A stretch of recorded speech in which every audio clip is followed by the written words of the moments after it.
இப்ப வரக்கூடிய செய்திகள்லாம் வச்சு பார்த்தா, இந்த பிரச்சனைகள்லாம் முடியிற மாரியே தெரியல. ஏதோ செட்டில்மென்ட்டுக்காக பேசுற மாரியும் தெரியல. எப்படி பண்ணிக்கலாம் அப்படிங்கிறதுக்காக பேசிக்கிற மாரி தான் தெரியுது. அப்படிங்கிறது போல பலர் தரப்புலருந்து கருத்துக்கள் இருக்கு. வரக்கூடிய செய்திகள் பார்க்கும்போது நம்மளுக்கு அப்படி புரியுது. காரணம் என்ன அப்படின்னா, அமெரிக்கால சிவில் வார். ரஷ்ய அதிபரான விளாடிமிர் புட்டின் அவர்கள் அமெரிக்காக்கு போயி, அமெரிக்காவோட அதிபரான டொனால்ட் ட்ரம்ப் அவர்கள அலாஸ்கால வச்சு பேசிக்கலாம் அப்படிங்கிறதுக்கான இருக்கக்கூடிய இந்த சமயத்துல, அமெரிக்கால மிக பெரும் அளவுல வார்னிங்ஸ், வார்த்தை மோதல்கள் அமெரிக்காக்குள்ள இருக்கக்கூடிய பாலிட்டிஷியன்ஸ், ஆளுகின்ற ஸ்டேட்டு, சென்ட்ரலு இந்த இடத்துல வந்து பார்த்தீங்கன்னா, இது எல்லா நாடுகளுக்கும் இருக்கிறது தான். ஆனா இப்ப அதிக அளவுல அமெரிக்கால இருக்கு. அதுவும் ஒரு அதுவும் ஒரு ஸ்டேட்டோட கவர்னர பார்த்து ஸ்கம்மு அப்படிங்கிறது போல பேட் வேலாம் அதிபர் வந்து சொல்லியிருந்தாரு. போஸ்ட்லாம் நம்ம பார்த்துருப்போம். இப்போ அங்க இருக்கக்கூடிய கவர்னர் நியூசம் அவர்கள் இப்ப அவர் வந்து பாத்தீங்கன்னா பயங்கரமான மிரட்டல்கள் டொனால்டு ட்ரம்ப் அவர்களுக்கு போயிருக்கு. ஆல்ரெடி கொடுத்திருந்தாரு. அது விளையாட்டு செய்திகளா கடக்கிற மாதிரி இருந்துச்சு. நம்மளும் அது பெருசா கவர் பண்ணல. ஆனா இப்ப ஃபைனலா குடுத்துக்கிறார் வார்னிங். சோ அதனால இத ஹைலைட் பண்றோம். காரணம் என்ன அப்படின்னா, டொனால்டு ட்ரம்ப் அவர்களே கடைசி இறுதி எச்சரிக்கை. இது வரலாறுல மிக முக்கியமான ஒரு வார்னிங்கா மாறுறதுக்கு வாய்ப்புகள் இருக்கு. நீங்க ஏமாத்துறத தயவு செஞ்சு நிறுத்திக்கோங்க. இல்ல கலிபோர்னியா மேப்பையே வரைபடத்தையே மாத்திரும் அப்படிங்கிறதோட வந்து பாத்தீங்கன்னா பயங்கரமான மிரட்டல். இவர் என்ன தனிநாடு கோரிக்கை கேட்கிறாரு அப்படிங்கிற ஒரு கேள்விகள்லாம் வருது. அதுவும் இது யார் அனௌன்ஸ் பண்றா சொல்லு பார்ப்போம். Kevin Newsom, the most loved handsome governor அப்படிங்கிறதோட வந்து பண்ண இவர் தற்பந்து. ஏன்னா இவரோட பேரை தான் அவரு ட்ரம்ப் அவர்கள் கெவின் நியூஸ் கம்முன்னு சொல்லி டைப் பண்ணியிருந்தார். இப்ப இவர் வந்து பார்த்தீங்கன்னா கெவின் நியூசம்ங்கிறது மோஸ்ட் லவ்டு ஹேண்ட்சம் கவர்னர் அப்படிங்கிற சொல்றாரு. பார்க்கறதுக்கு ஹேண்ட்சமான ஒரு கவர்னர் தான் மாற்றுக்கருத்துல.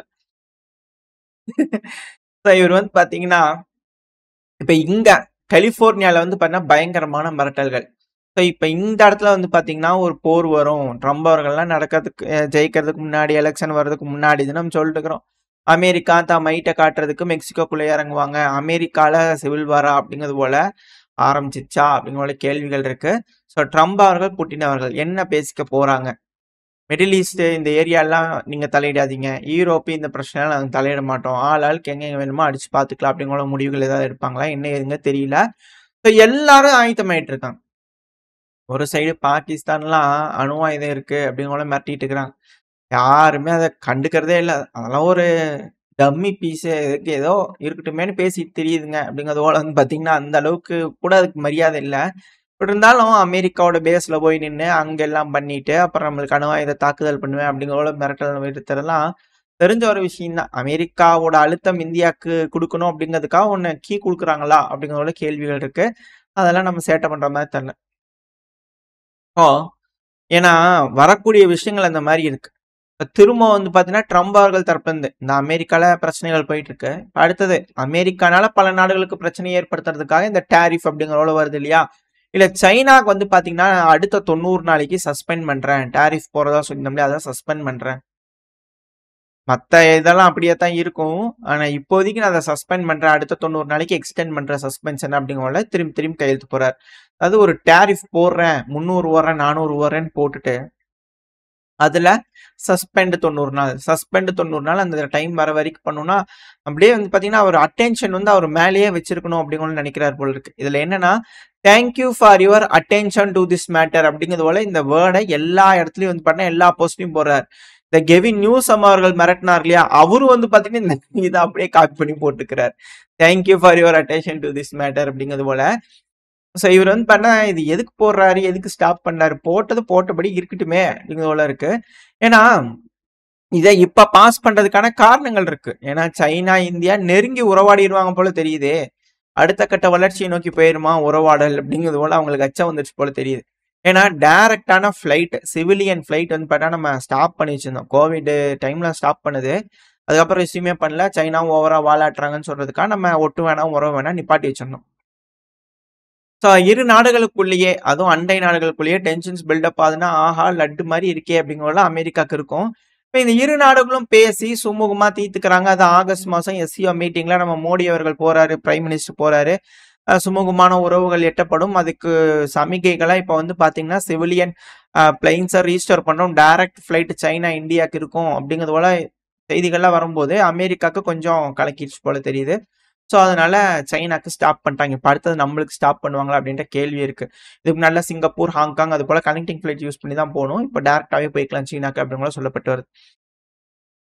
ஸோ இதன் அடிப்படையில கூட அமெரிக்கா வந்து பாத்தீங்கன்னா சைனாக்கு போட்டு பார்த்தாங்க, ஒன்றும் பப்பு வேவல. இப்போ அடுத்து நம்ம கிட்ட வந்துக்கிறாங்க. அதான் பாகிஸ்தான் வச்சு அணு ஆயுத மிரட்டல், பாகிஸ்தான் வச்சு போர் மிரட்டல். இதுதான் வேன்ஸ் அவர்கள் வந்த டைம்னு சொல்லிட்டு இருக்கிறோம். இது போல வந்து அமெரிக்கா நம்மளை மிரட்டியே பார்ப்பாங்க. அவங்களுக்கு வந்து பார்த்தா நம்மளுக்கும் ஒரு நல்ல உறவுங்கிறதே கிடையாது. அவங்கள பொறுத்த வரைக்கும் நம்மளை மிரட்டணும், அடிபணிய வைக்கணும் அப்படிங்கிற ஒரு எண்ணம் தான் அமெரிக்கர்களுக்கு இருக்கு. அமெரிக்கர்களுக்கு இருக்கக்கூடிய ஒரு உரித்தான ஒரு செயல், அவங்க பேச்சுகள், நடவடிக்கைகள், அவங்களோட வரலாறு எல்லாத்தையும் எடுத்து பார்த்தாலே நல்லா தெளிவா தெரியும். ஸோ இப்படி இருக்கக்கூடிய ஒரு மைண்ட் செட்ல இருக்கிறவங்க கண்டிப்பா நம்மளோட நட்பு நாடாவே இருக்க முடியாது. அது எந்த காலத்தையும் முடியாது. இதுதான் நம்ம ஆரம்ப கட்டத்துலன்னு சொல்லிட்டு இருக்கிறோம். நம்ம சேனலை தெளிவா பாக்குறவங்களுக்கு இந்த விஷயம் நல்லா தெரியும். டைம் வரட்டும் பாத்துக்கலாம் அப்படிங்கிறதுக்காக இந்த பிரிக்ஸ் நாடுகள் இருக்காங்க. இந்த ஒரு ஸ்டேட்மெண்ட்டை உங்ககிட்ட சொல்லியிருப்பேன். நீங்க அதை நோட் பண்ணீங்களா அப்படிங்கிறது தெரியல.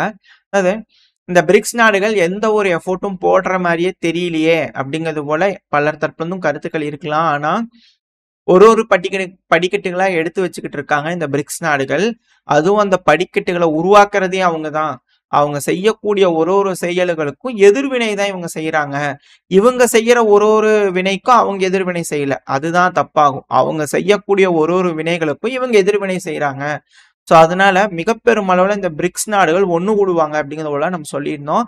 இதுக்கான அடித்தளம் ட்ரம்ப் அவர்களே போட்டு தருவாரு அப்படிங்கிறது போல. அதுக்கேற்ப இப்ப ட்ரம்ப் அவர்களே போட்டு கொடுத்துட்டு இருக்கிறாரு. ஸோ நம்மளுக்கு அழுத்தங்கள் எந்த அளவுக்கு கொடுக்குறாலோ அந்த அளவுக்கு மற்ற நாடுகளோட நம்ம இணைஞ்சு செயல்படுறோம் அப்படின்னா அங்க ஆட்டோமேட்டிக்கா எல்லாம் பீஸ் போயிடும். என்ன நடக்க போகுது அப்படிங்கிறது பார்க்கலாம். அதோட நம்ம ரஷ்யா கிட்ட இருந்து ஆயில் வாங்குறோம் அப்படிங்கிறதுனாலதான் இந்த சாங்ஷன்லாம் இருக்கு. இப்ப பாகிஸ்தான் தரப்புல இருந்து மிரட்டல்கள் இருக்கு. நம்ம தொடர்ந்து வாங்கத்தான் செய்வோம் அப்படிங்கிற நம்ம தரப்புல இருந்து இருக்கு. இதுல ஏகப்பட்ட போலி செய்திகள். ரஷ்யா கிட்ட இருந்து வாங்குறத படிப்படியா குறைச்சிக்கிறோம், நாங்க வாங்குறதுக்கு வெசல்லே கிடைக்கல அப்படிங்கிற பல விஷயங்கள் சொல்லிட்டு இருந்தாங்க. பட் அது எல்லாமே சுத்த போய் நம்ம ஒரு சைடு நடந்துட்டு தான் இருக்கு. அடுத்தது வந்து பாத்தீங்கன்னா யூரோப். இந்த யூரோப்ல வந்து பாத்தீங்கன்னா இருக்கக்கூடிய ஒரு நாடு, யூரோப்பியன் யூனியன்ல இருக்கக்கூடிய ஒரு நாடு தான் ஹங்கேரி. ஹங்கேரியோட பிரைம் மினிஸ்டர் விக்டர் ஆர்பன் அவர்கள் ஒரு வார்த்தை சொன்னாலும் சுருக்குன்னு கேட்டுருவாரு. இப்ப திரும்பவும் இவரோட ஸ்டேட்மெண்ட்ஸ் எல்லாம் ஹைலைட் ஆக ஆரம்பிச்சிருக்கு. அதாவது ஒரு விஷயம் நல்லா தெரிஞ்சுக்குங்க. சும்மா போய் உட்காந்து பேச்சுவார்த்தை பண்றேன், அது பண்றேன், இந்த மாதிரி பேச அந்த மாதிரி பேசுறேன். ரஷ்யா ஜெயிச்சுட்டான், அதுதான் உண்மை. உக்ரைன் தோத்து போச்சு, புரியுதா? என்ன டேர்ம்ஸ் சொல்றாங்களோ அதைத்தான் நம்ம பேசணும். அதை விட்டு போட்டு இந்த மாதிரி அவுட்கம் வேணும், அந்த மாதிரி அவுட்கம் வேணும். என்ன அவுட்கம்? அவன் ஜெயிச்சுட்டான், அவன் சொல்றது என்னமோ கேட்டு செய்யுங்க அப்படின்னு சொல்றது பாத்தீங்கன்னா அவர் தரப்பு வந்து டைரக்டாவே ஓப்பனா ஒரு ஸ்டேட்மெண்ட் வந்து பாத்தீங்கன்னா சொல்லிட்டு இருக்கேன். அது மட்டும் இல்லாம இங்க இருக்கக்கூடிய மிக பெரும் கேள்வி என்ன தெரியுமா? மேற்கு நாடுகள் எந்த கண்டிஷன்ல இதை ஒத்துக்க போறாங்க? உக்ரைன் தோத்துருச்சு, இதுல வரக்கூடிய கான்சிக்வன்சஸை எந்த கண்டிஷன்ல ஒத்துக்க போறாங்கன்றதா இங்க இருக்கக்கூடிய கேள்வியே இருக்கு. யூரோப்பியன் யூனியனுக்கு ஒரு சான்ஸ் இருந்தது. ரஷ்ய அதிபரான விளாடிமிர் புட்டின் அவர்கள்ட்ட பேசி நெகோசியேட் பண்ணி இந்த பிரச்சனையை முடிக்கிறதுக்கு ஒரு வாய்ப்பு இருந்துச்சு பைடன் அவர்களோட காலகட்டத்துல.